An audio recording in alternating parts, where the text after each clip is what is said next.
welcome back to the Citizen channel for the final Pepsi 11 Premier League edition. Of course, we've got one more to go after this one with the FA Cup final, but the final Premier League Pepsi 11 as we take on West Ham on match day 38, with still plenty to play for. Yes, this time last year, of course, we won the league with a couple of games to spare, so it's all nice and relaxed. So still going to be fairly tense at the Etihad on Sunday, or 4 p.m. kickoff, of course, with this one. So if you are there and you see me, come and give us a shout. I'll try and get down a bit early, soak up the atmosphere, have a couple of bevies. Be nice, won't it? Have a couple of beers and hopefully celebrate. I think, was it last season when they promised to keep the bar open at the end of the game? And they didn't. It was sort of, you went back there and it was all shut, even though they said they were leaving it open. So that was a bit disappointed. Anyway, let's see what happens this year. We'll no running on the pitch, lads. No doing that. I'm past that anyway. I'm past that anyway. But will we run on the pitch if it all goes sour? Probably not, but we'll see, won't we? Let's be positive. This is a positive. I don't get negative on this because, of course, it's a date with destiny. It's history beckons, as it says on the paper up there on the back of the evening news. This is on Sky Sports, of course. Hopefully the West Ham fans will enjoy the party with us. We get on okay now, don't we? It wasn't always like that. Let's not lie about it. And I think we saved the sort of nasty chants as well. I don't think there's a real animosity, but it always takes one or two, doesn't it, to set things off. But of course, West Ham have got their own sorrowful party, haven't they, to look forward to. And they're saying goodbye to David Moyes, of course, the original Old Trafford chosen one, leaves the club after this game. Like City, he brought them European glory last year, like Pep brought us. But this year, of course, we both went out in the relative competitions at the quarter-final stage, and they've not been able to get back into Europe for next season, the league position. I've just read it now somewhere that they can't get into Europe, whichever machination, whether we win the FA Cup or United win the FA Cup. West Ham won't have European football next year. And it's a funny team, isn't it? Again, it's another one of those teams that flatters to deceive at times, West Ham. They lose games that they shouldn't do. And, of course, they gain points and win games that they don't have any real right to. That's just what they are. So hopefully they're not going to play out the skin for David Moyes, and that they'll be thinking about their holidays. Let's hope they're on the beach already. Last six in the league sort of sums up West Ham, really. Wolves 1, West Ham 2, West Ham 0, Fulham 2, Palace 5, West Ham 2, West Ham 2, Liverpool 2, Chelsea 5, West Ham 0, and West Ham 3, Luton 1. So, yeah, I mean, a real mishmash of results. He's currently sitting 9th, as I said. They can't do anything about it. I think it's 9th. I've not looked at the table since last night's results, actually. So, anyway, they're not getting into Europe, whatever happens. I think they played 37, 52 points, scored 59, and let in 71. Their top men, of course, is Bowen, is the main guy. He's scored 20, 10 assists. Kudos to him. 13 goals, 6 assists. Sorry about that. Souček, 10 goals, 3 assists. Paqueta, who, of course, has an interest with City. I'm not convinced myself, but I tell you what, whatever Pep decides is fine with me. It doesn't matter. Paqueta, 8 goals, 7 assists. And Ward-Prowse, 7 goals, 11 assists. Yeah, a relaxed West Ham then, with no Europe to play for. And a tense City, let's be honest about it. Pep's already said that. It's going to be tense for City. The City players are going to be tense, as we were at Tottenham the other night. So this is no formality with a calm and relaxed West Ham, because that's what it'll be. They've nothing to lose. And as I say, Moyes will be doing a thump in the wall speech, won't he, in his last speech? Well, probably not, but you know what I mean. But hopefully they will be thinking about those long haul trips to sunnier climes. And the switched-on City will settle down and do the job. That's what we have to hope. And create history, because that's what we're after, without too many hiccups. But who knows? We know, don't we? It'd be just typical City if we draw or lose and Arsenal match us and do the same, so we still win the title anyway. But let's hope, as I say, I'm not even contemplating the worst happening.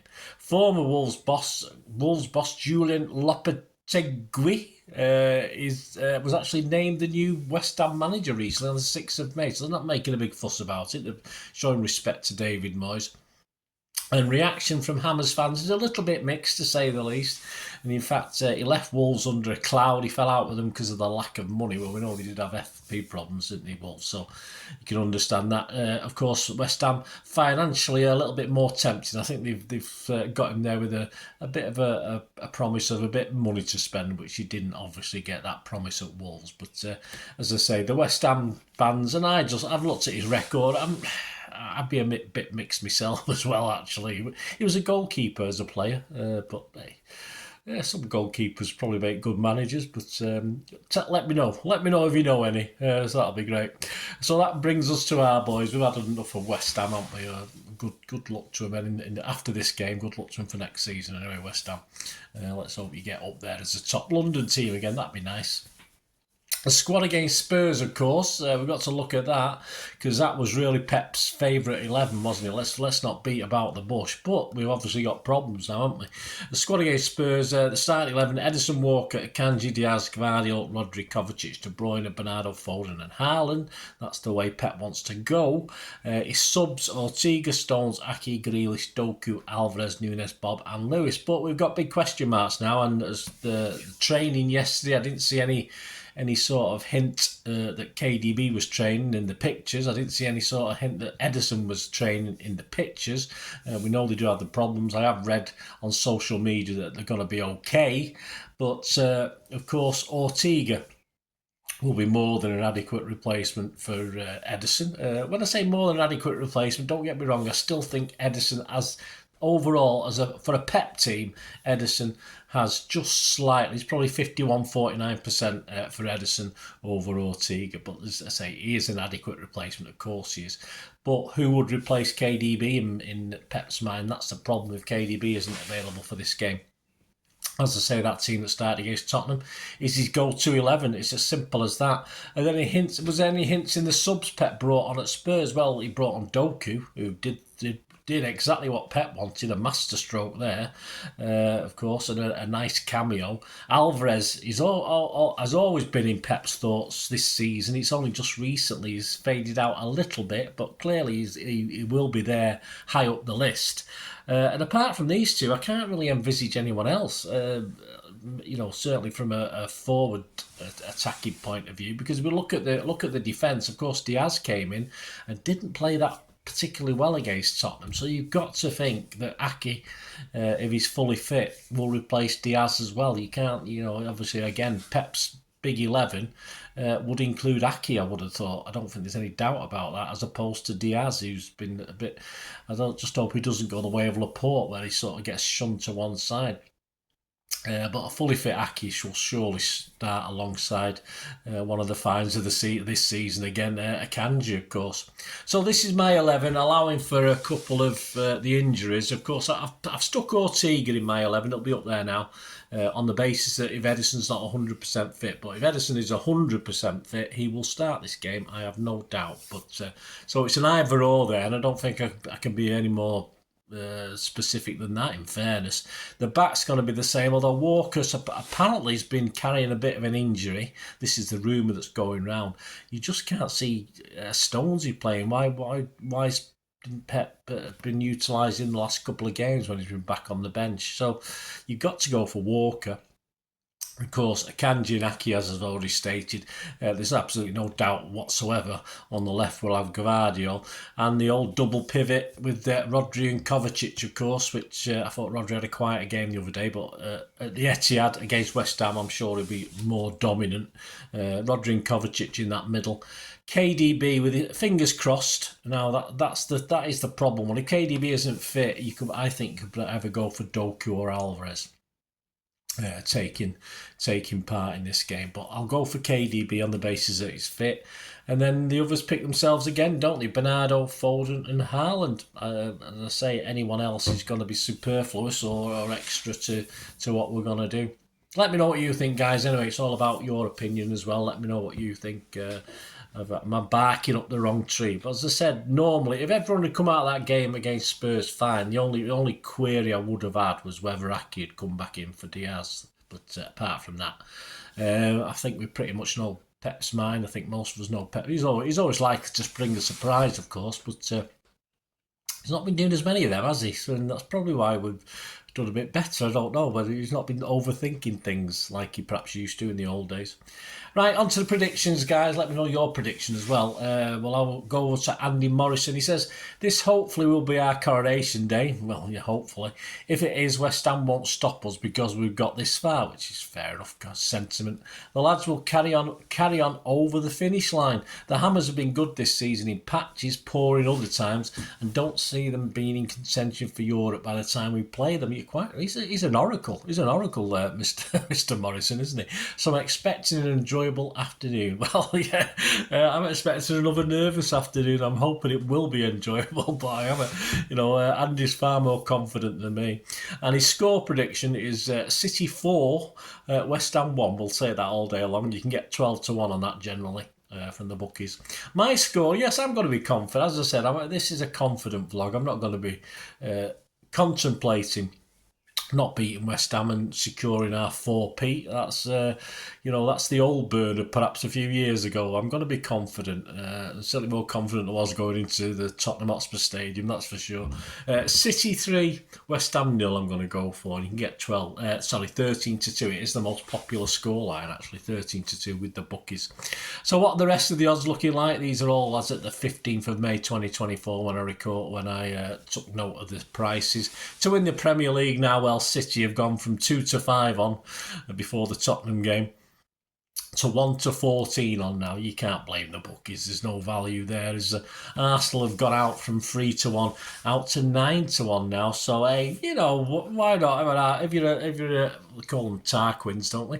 If you're a latte drinking Tarquin, if you're Piers Morgan or Alan Spunk Bubble Davis, why not risk a 50p? Be brave. Follow your lads. You're already writing yourselves off, and you're already insulting Everton by saying you're going to win your last game, stuff like this. And I've seen a few Arsenal fans sowing the seed with West Ham fans at City are saying that about them as well, which is absolute garbage. We're not. It's just obviously they're trying to stir the pot, if you like. West Ham fans will be more than happy if City win this title. Of course they will. And preferably, perhaps if Arsenal get beat and they beat us, and then we'll still win the title. But we don't want that. I'm sorry, West Ham, we don't want that. The match odds themselves: City are 1-10 on. Whew. Usually get that when you play a championship or a second division team, but I don't think it's disrespecting West Ham. I just think it's how important the game is for City. A draw is 17-2, and of course our track record is very, very good when it comes down to last day victories in the league. Get 25-1 on West Ham. Other popular scorelines: 4-0 is 8-1, a 4-0 City win, a 2-0 City win is 17-2, a 3-1 is 10-1. The best you can get on West Ham, you get a 1-1 draw if you think you get a 1-1 draw. Of course, don't forget last season they nearly knackered our title chances, didn't they? Taking a 2-0 lead at their place, and of course we had to fight back to get a draw, which meant it went. Of course, the year before last, was it? Sorry, the year before last. So they nearly knackered our challenge 2 years ago. So a 1-1 draw is 20-1. If you fancy West Ham, or West Ham fans are confident, why not? I mean, you're a West Ham fans. You're West Ham, support West Ham. A 2-1 West Ham win is 66, clickety-click, 66-1. Let me know anything you're having a go on, guys. It'd be great to hear from you. We enjoy this little machination, this little vlog, as I say, and let us know your 11s. Let me know your thoughts on how the game's got to pan out. As I say, I'm not nervous yet. I'm going to just go with the flow. I've got to, because that Tottenham game made me feel a bit ill. In fairness, I was so nervous, and I've got I'm knocking on a bit. I can't really do that, can I? I love my club, and I've just got to have faith. And if things don't work out, of course I'll still love them. But we can't take things to heart, can we? It's these stress situations. So please check out. I think hopefully I might be out and about, so I might not be able to get the player ratings and story of the game shows out Saturday night. Hopefully I'll be celebrating. I might get home a bit late, but they will both at least be available on Sunday. Monday. So please tune in. I'm off work on Monday, thankfully, so that's no problem. There'll be a Pepsi 11 preview show, of course, for the FA Cup final, which I'll try and put out a day earlier next week. I'll try and put that on the Wednesday for the Saturday. And of course, check out my Tommy Doyle. I've done a two-parter on Tommy Doyle, who leaves us to join Wolves, of course, on the 1st of July officially. And also still there, of course, are those 2 Ian Mellor specials. Rest in peace, Ian. About Ian Mellor, played for us in the 70s. Right, there you go, guys. Please, if you are new to the channel, spread the word if you can. Please push that subscribe button if you've not already done so. Press the notification button. Great to have you on board. If you do check through the channel, you see stuff on film and TV as well, which is another passion of mine. So if you like that, or you know somebody might be interested in that who's not interested in football but likes film and TV, give them a poke in my direction. You can follow me at the same address on X and TikTok at Bernard_Deneen. Deneen, it'll be on the screen anyway. Deneen spelled D-I-N-N. I'm on Facebook just as Bernard Deneen as well. And of course, for next season, I might have 1 or 2 little plans. I don't know if they'll pan out or not. But if you're interested in supporting the channel in any way, guys, it's always very, very welcome. Sponsoring the channel if you need a shout out as personally for something or as an organisation and you want to sponsor and get involved in the channel and help me out, just message me through the various social media message systems that I've just mentioned, or the message me on YouTube itself. It'd be great to hear from you, and we can have a chat. Hope you enjoyed that, guys. Anyway, until we meet again, hopefully as champions again, hopefully, yes. There you go. I'll keep my fingers crossed. I've got my toes crossed, I think, as well. So hopefully we'll see each other very, very soon. Thanks for watching, guys. Until we meet again, as I said, I only ask one thing, don't I? Please, above all, stay safe, Blues. And come on, City! Bye for now.